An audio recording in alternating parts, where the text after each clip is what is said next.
Dr. Grimes has a hand up. Yeah, I was kind of listening. Back in 2016, I did a book, a whole book for my family's history. I mean, and I reproduced it for all my brothers and sisters so we could each have the information. But Uh,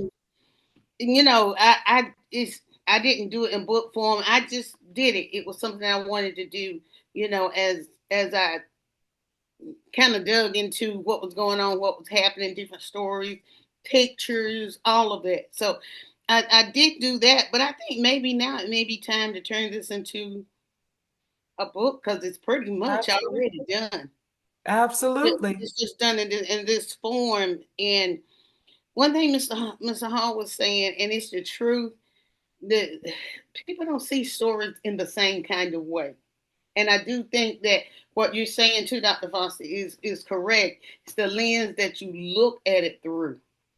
Because my mom told me stories about her father that he drank real bad, really bad, and what her mother used to do, and like um he would come home and he'd be drunk and he'd be shooting, and she'd have to crawl on her stomach to go and push him down.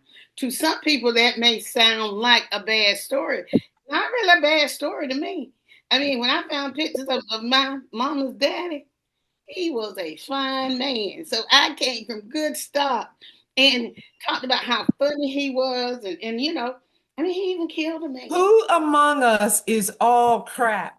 Exactly right. Among us is all wonderful. Right. And the thing I think I That's saw, a thing people get confused when we make right, heroes of our ancestors. right. Well, I will say this, because in all honesty, um, just in terms of my parents and grandparents, great grandparents and great greats, the ones who are written about in my book, I honestly don't have like horrible stuff about them. And who knows whether it would be in the book if I did. But um, I get that people, I mean, life is all of that. Who doesn't get that? But the thing about it, I think that I've seen through like the stories and that kind of thing. If you guys remember, I told you Mr. Howard talked about his family.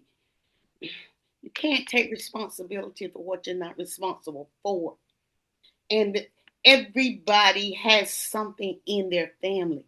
So why are you going to be ashamed of it? It is the steps that help you to get to where you are. I don't think that's bad. I just think it is what it is. And and to not tell all the pieces to me is not telling a truthful story. I mean, just know that again, different people make different Exactly. decisions, which is why we've got the That's what archive I'm of saying. hundreds. Right, and Some that's what I'm people saying. choose to include this and frame Right, it that right, way. Some people right, choose to include the other and frame it the other way. The point is, it's all of the right, above. right. We don't serve ourselves well, um, or our fellow families if we think there's one way and we want to admonish this family for not writing it the way you wrote it about your family.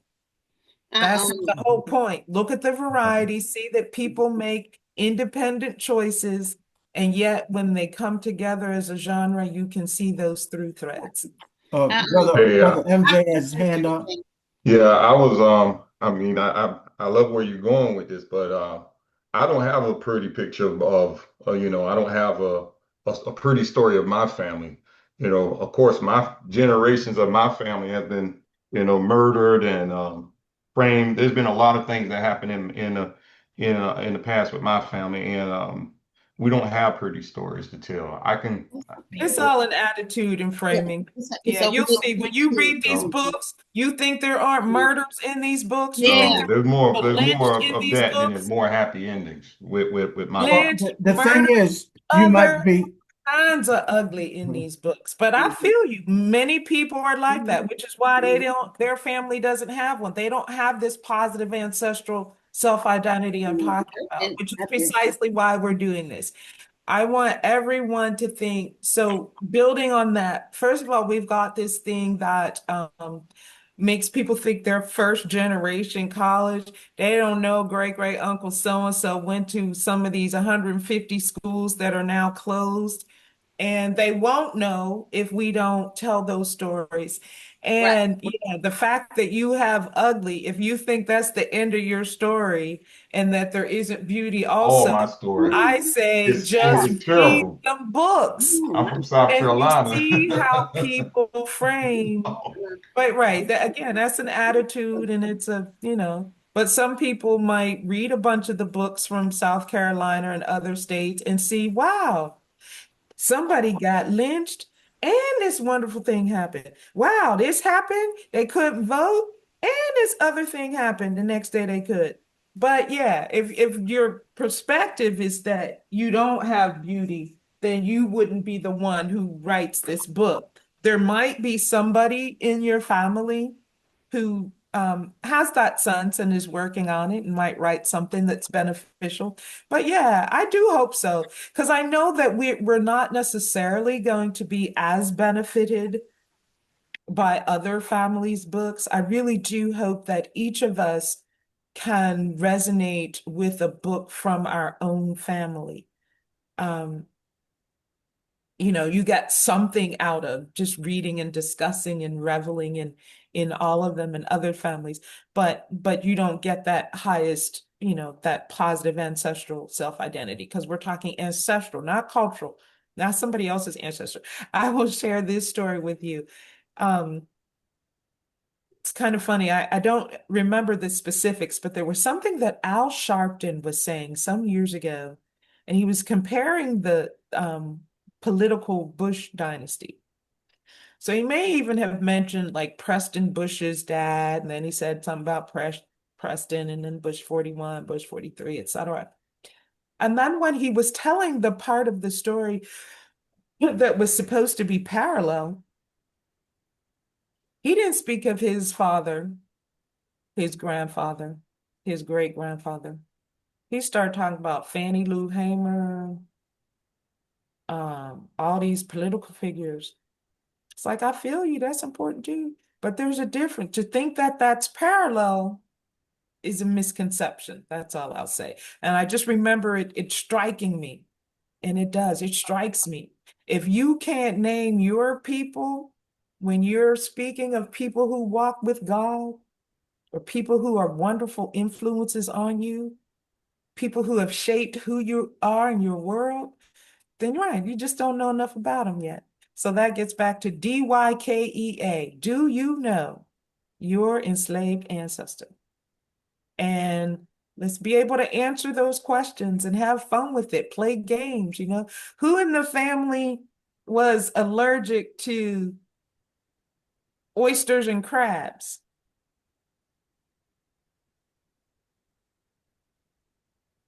But to drink beer to offset it. There you go. But I think the reality of it is that no matter how much negative there is, there's some positive in there, and it's a matter of searching to find it. And no matter how much positive there is, you'll also find some negative if you keep digging.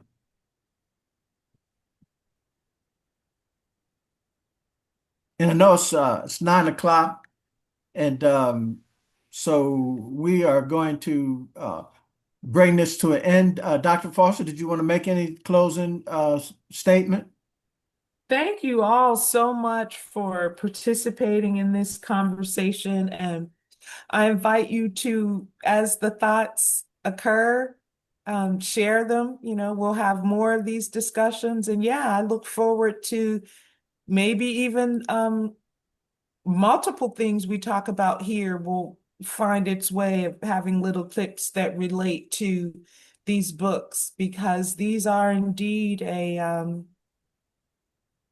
they're a primary identity shaper. They're a tool we have been using for years, and it's becoming more and more prolific.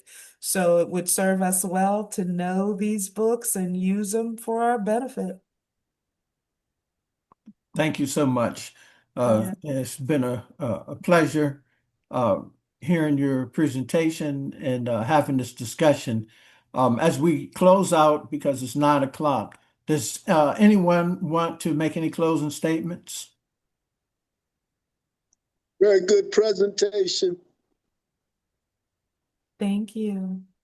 I think it's a wonderful work. It's kind of bittersweet for me because I know that African Americans have an identity crisis. I just wish there was some way that, what people call themselves could be vetted, but that may be asking too much.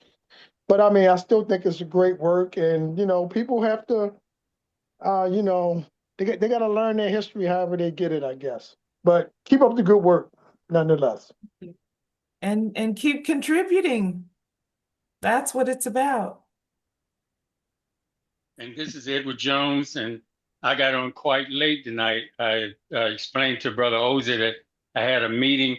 I tried my best to get the meeting kind of in quickly, but I couldn't. But I'm just saying that the part that I did here, I got on quite late. I found to be very intriguing and very different, and I loved the part that I did here. So I'm looking forward to hearing more of it.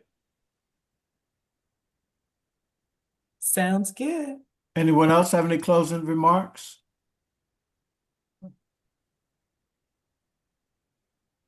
Dr. Grimes, you had to unmute.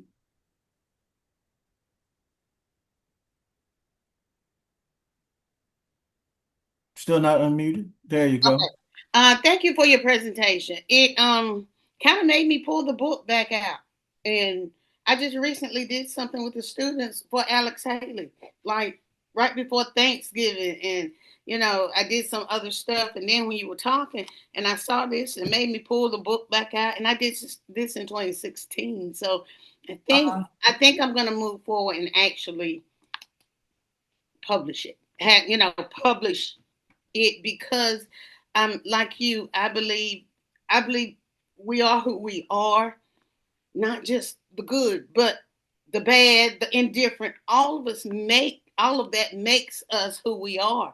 And if we don't learn how to get over whatever we deal with, we're gonna always have a identity crisis. But we are blessed people. I mean, and we've come from good stock. That's how I see mine. And I love what you're doing. I don't see anything negative. I just see it as a way to learn and to grow and be better. So thank you. I appreciate what you're doing, and I look forward to the ninth to so I can kind of go and do some browsing and kind of you know. Good. Thank you, and you're welcome. I'm glad you enjoy it. Yeah. The thing about doing your family's book, know again that it's what we get out of it. So having conversations around the book. I want there's someone who's, I don't know, the people who are age 19 to 30 something or something, those people are in the family and they may not be knowing that they come from all that and then some. Mm-hmm. They may have a sense that they are not, or that they're fighting like it matters that somebody else thinks they're not all that. Mm-hmm. Because they haven't absorbed the models of people who live in a world where people think all kinds of stuff about them. And that's not what runs their lives. It's what they think about each other and themselves and what God thinks about them that moves them through this world. When they see stories of how people do that, they understand it. I could see how people could go through life right now and think that um, the fact that racism exists means that Mm-hmm. you can't do this, that, and the other. Like the story ends with racism.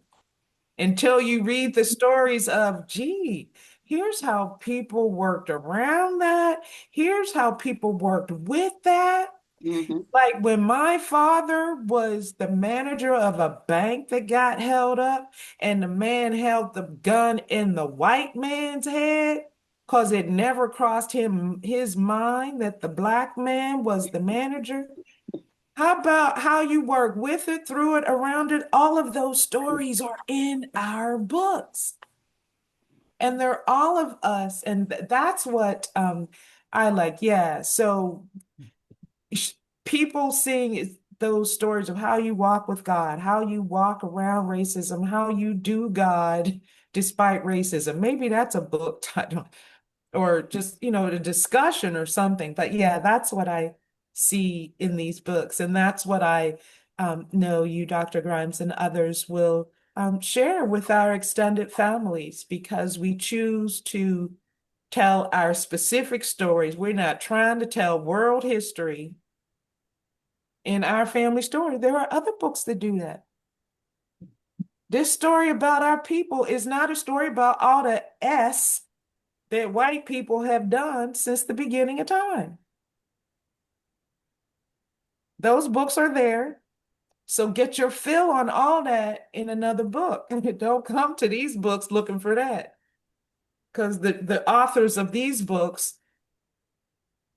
haven't chosen. So that's just not how this genre rolls. And they're not taking their cues from the same place. I hope I conveyed that as well. I got no sense that, all of these books kind of read the same, Blockson, et cetera, the same how to write a Black genealogy book. Because they're doing it across the board in all different ways. They're neither shying away from rigorous academic multiple checking of sources, nor are they limiting themselves to that. Well, we're about 10 after 9. Brother RJ, did you want to close us out? Yes, sir. I'm closing you out. I'm definitely not gonna make no closing comments because Dr. Forster, I can tell she's a preacher by heart, and she's gonna definitely make a comment, and I ain't making the. But let me close on this positive note, and I do thank this opportunity, like I say, to Reverend Brother Hall and to Dr. Forster and all of the participants tonight that did participate and to wanting to participate. And so right now we just looking to our higher power, which is our heavenly source. And I would just ask that each one of us just keep studying and keep going over what Dr. Hall has sent out in the way of review for December the 9th so that we'll be ready to be able to participate, continue to participate. I'm now glad she brought this out because I can now reach back into my family and pull out all these ledgers and begin to put it into a book form. And then, Lord, I just thank you for allowing us to just be able to listen to each other and then to glean back and pick out things that we can use in our daily walk. And all those who are traveling up and down the dangerous highways of life, give them traveling mercies. And again, bless each one, iron sharpen iron, until we can meet again. Amen. Thank God. Amen. Amen. All right. Thank you. Good night, everyone. Good Thank you night. all. Good night.